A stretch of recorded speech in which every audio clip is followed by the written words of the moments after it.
The opinions expressed on this show do not necessarily reflect the views of the Tampa Bay Arts and Education Network.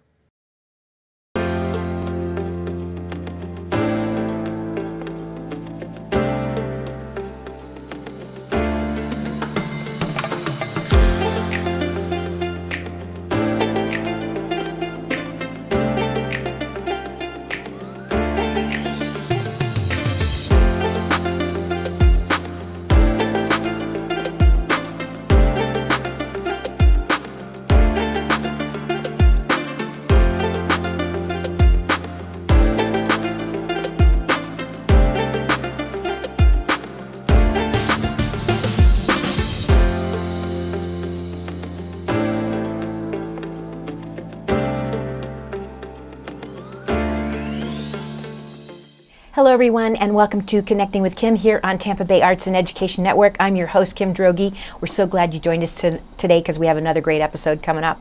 But before we get to that, I'd like to ask you to like and follow my Instagram, Facebook, and X account, where you'll find all the latest information about the show, about the guests, about the topic, and of course my on-air wardrobe that comes from the Spring of Tampa Bay Boutique, which is located now at 4415 West Osborne here in Tampa. And the net proceeds from the boutique and the thrift store support their mission, which is providing safe spaces and empowering services for survivors of domestic violence and their children. And they've been doing a great job at it for more than 40 plus years. And I really want you to shop there and support their mission, because as you can see from the photos that get posted on our accounts, on our social media accounts, I always find the best stuff there. And sometimes it makes it back to the store and sometimes it doesn't, because either I take it or one of my compatriots here at Tampa Bay Arts and Education Network wants it. But support their mission because it's a great one.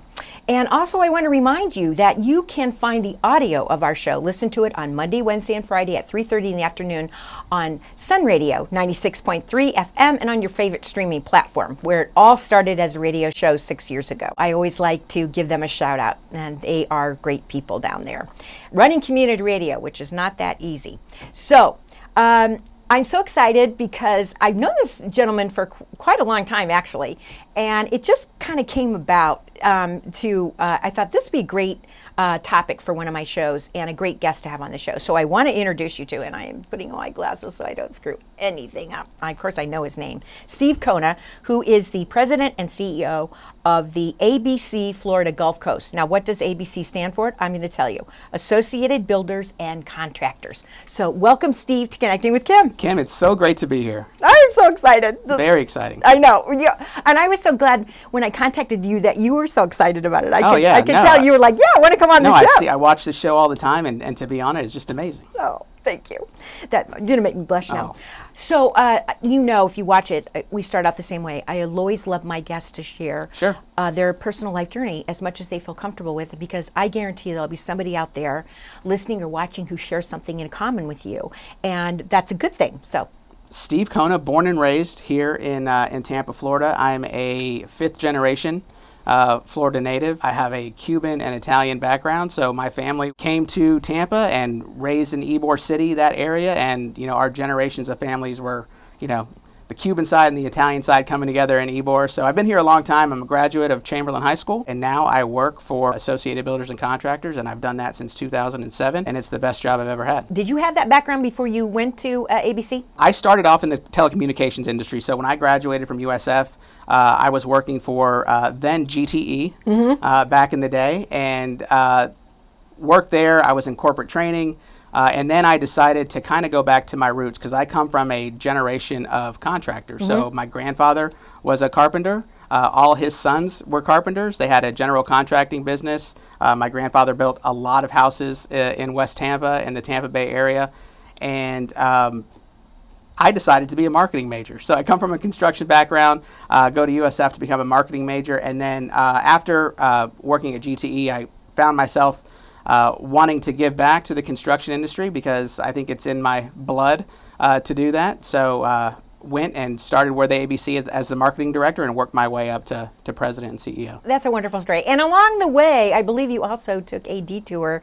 We should leave that out of your journey, because it's it's an important one. You also took a detour on the school board, right? I did. I've always been fascinated with politics, and working for ABC allowed me to run for school board, and then the good news is I won, and I was served on the school board for a 2-year term, and it was an amazing experience. Some of the best, the best 2 years, very rewarding work doing school board stuff, and but I learned a lot in that journey.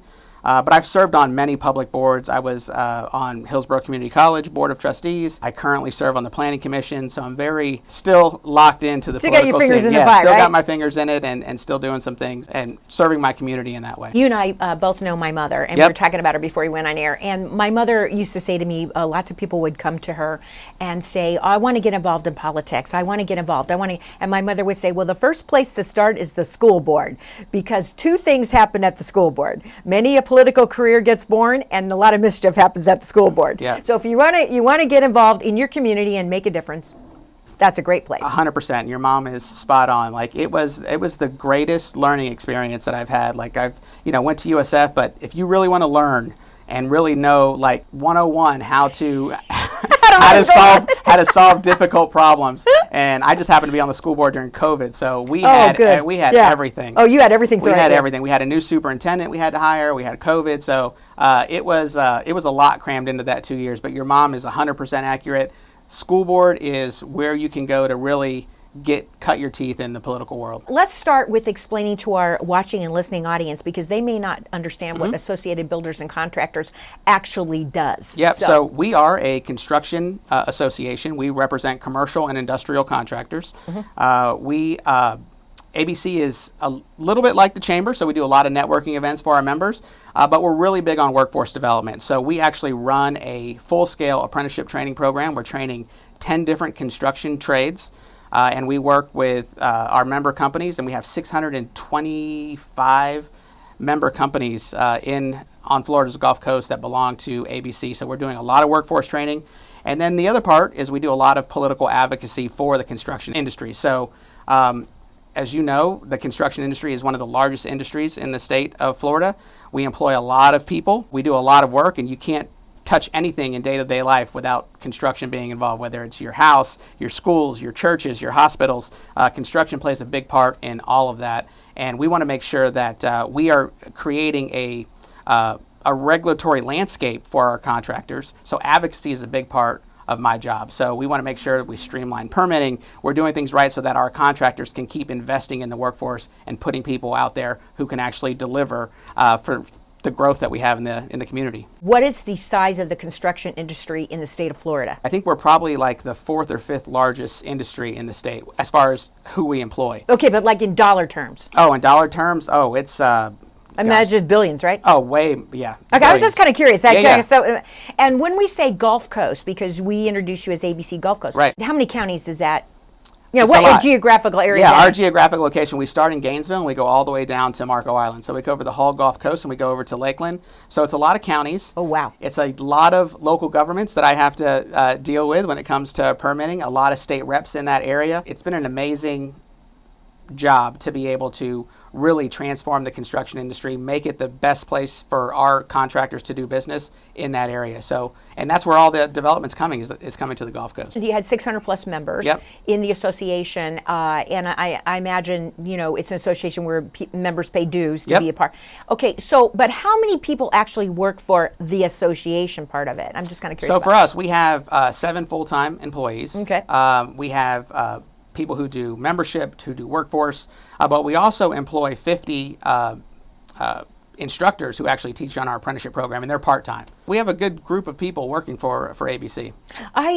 Because right now there are a lot of, well, you and I both share have friends that own workforce development companies. Yep. And now you guys have your own. Were you working with some of those before, or do you still work with them? Yeah, so before I started in the school district, we did this thing called Build Tampa Bay, and we went into all the schools and we did it. It was very construction driven. So we got high school seniors, talked to them about the industry. We got the ones who were interested in construction, and we got them employed right out of high school, put them into our apprenticeship training program. So we did that for a while, and then our friend Yvonne decided to make it a little bit bigger and did Workforce Development Partners, and that's been great, and we're still part of that as well. So we're the construction part of the Workforce Development Partners. We want to make sure that when they're in schools, they're making sure that they're pushing the construction industry, because I will tell you that is a very lucrative opportunity for kids coming out of high school to come right into the construction industry, go to work right away. They can earn while they learn in our apprenticeship training program, and they're making,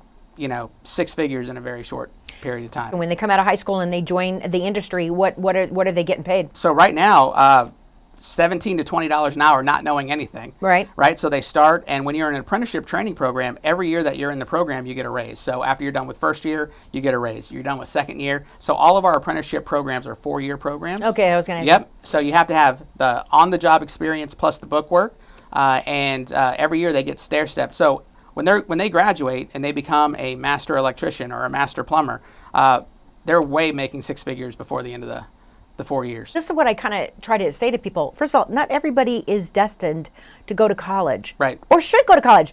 I mean, particularly if you don't even know what you want to be in Right. life. There's no point in going to college. I mean, that's Right. not going to help you figure that out, right? Real life experience will help you figure that out. Oh, for sure. And also, there is some predictability in your life. 100%. And you can work the hours you want to work, and you can And have you a can home launch, life. and you can launch. That's the thing. And I have a funny story because we have a mutual friend, and I'll share her name after. But she called me in a panic one day, and she's like, Steve, my grandson, he is a honor student at Jesuit High School. He's been accepted to all of these great colleges, and all he wants to do is be an electrician.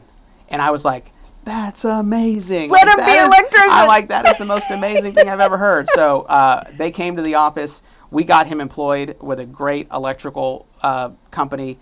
He's still working there today. He's well on his way. He owns his own house now, owns his own truck. He is happy as he can be. And he's going to go far in our industry. He'll end up owning his own company one day. And but that's the story that we want to tell, right?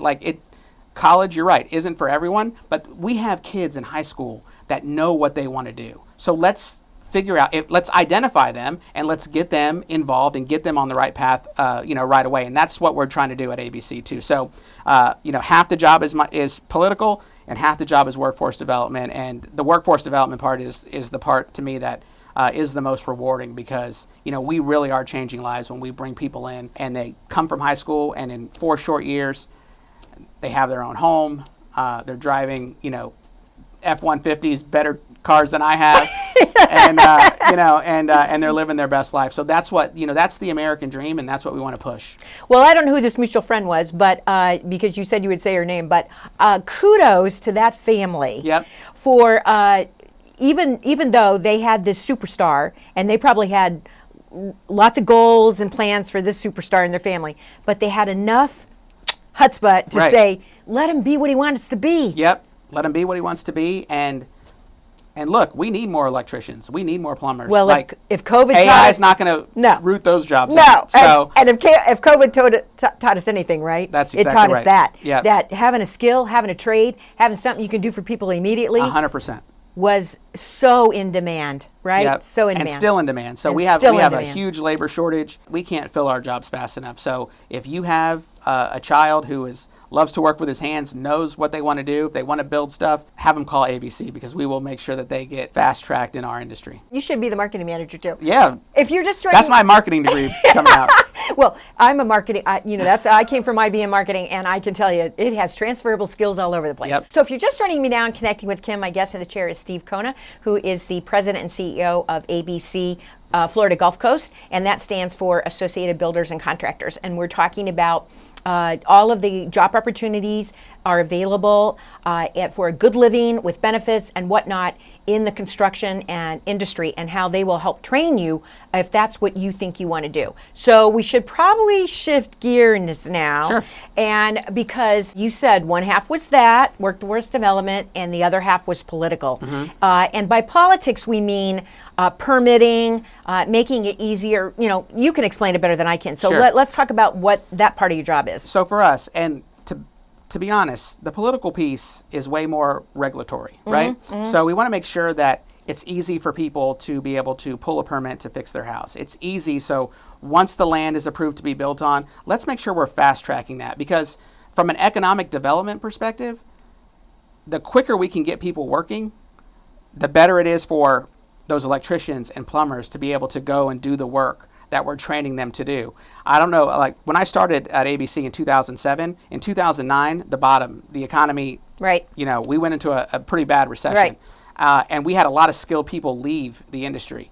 We want to make sure that that doesn't happen again. And how we do that is we have to create a regulatory environment for the construction industry to make sure that if somebody wants to build something, we provide the resources so they can actually, once it gets approved, that we can fast track those permits, get those people to work fast, because we don't want to have another recession where our tradespeople go somewhere else to make a living. When you say go somewhere else, do you mean outside Florida or just go to another industry? Go to outside the state, go to where the work is, because in our industry, people go where the work is. And the skills are transferable. They are. And if they can demonstrate that they're skilled at whatever they do, they're not going to have any problem, right? Getting hired. And because people are moving to Florida all the time, right? So the Yes. growth. Yes. Yeah.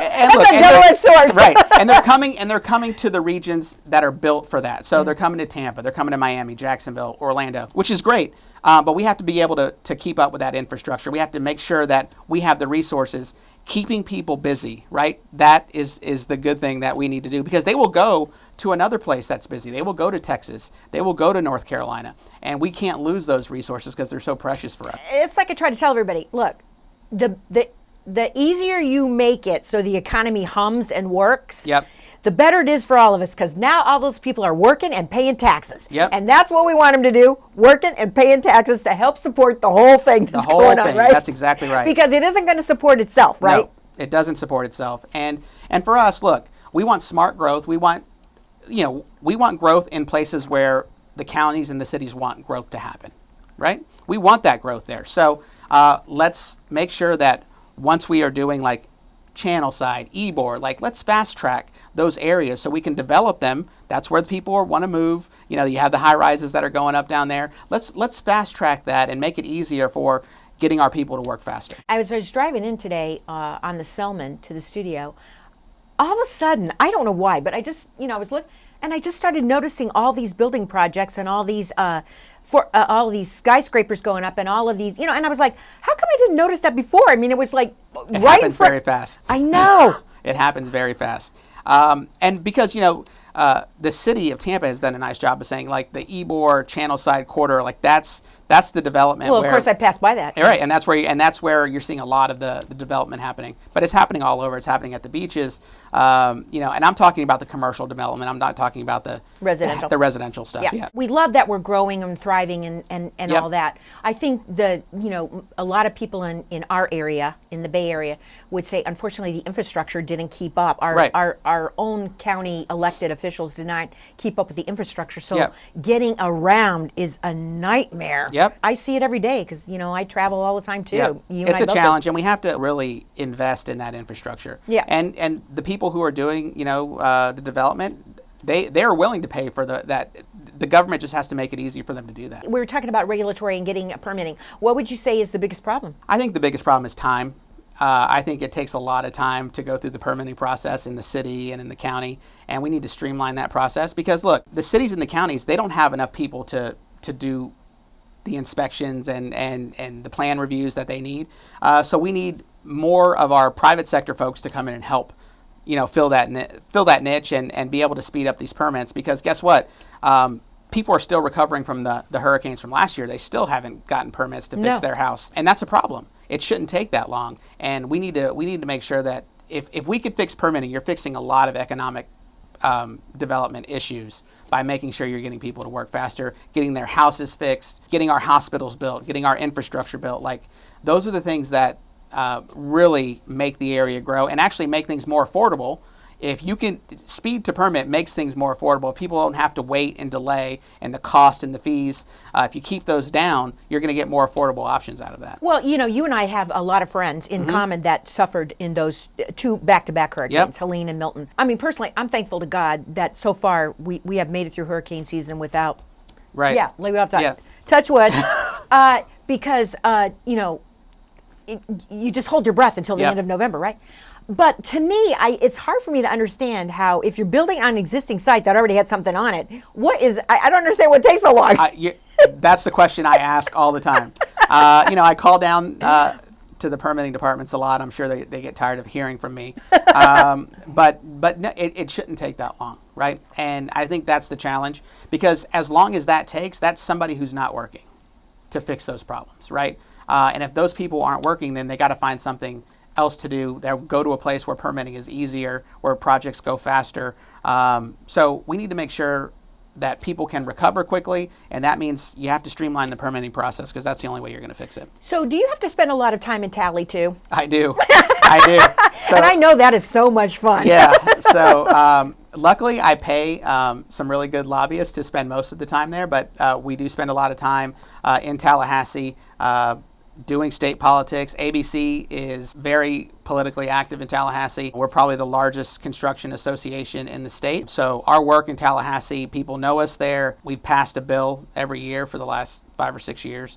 And that's because of the hard work, and the members of our industry really are focused on making this state the best state to build. And I think that's been a great asset. But yeah, I spend a lot of time in Tallahassee. There's 4 other ABC chapters in the state. So collectively we go to Tallahassee as a group once a year, but we meet 6 times a year to talk about how we're going to... Mutual concerns. That's right. Mutual concerns and how we're going to... Mutual challenges and concerns, yep. right? And when Tallahassee's not in session, I'm talking to all of our elected leaders. I saw you had Danny Alvarez on your show.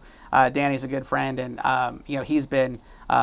super helpful in understanding that our industry is important, and helping pass bills that make things go faster for everyone. I always say, if they have the definition of public servant, you're going to see Danny Alvarez's picture in there. 100%. Because I was like, he's one of the best. One of the best. When you came into this, Mm-hmm.